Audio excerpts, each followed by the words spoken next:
Tuluyan ng nakalabas ng bansa ang sinibak na alkalde ng Bamban Tarlac na si Alice Guo.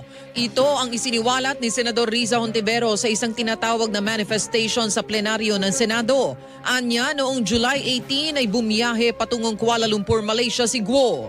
Match na match po ito sa kanyang Philippine passport na ipa-flash ko ngayon. Maraming salamat sa NBI sa impormasyong ito. Patuloy ang pag-track nila kay Alice Guo. Mula naman sa Malaysia ay nagtungo si Guo sa Singapore para makipagkita sa kanyang mga magulang. Kapatid na si Wesley Guo at Cassandra Ong na isa sa mga opisyal ng kumpanya na nagpapatakbo ng sinalakay na Pogo Hub sa Porac, Pampanga. Nagtagpo-tagpo sila ng kanyang magulang na sina Lin Wenyi at Guo Jianzhong.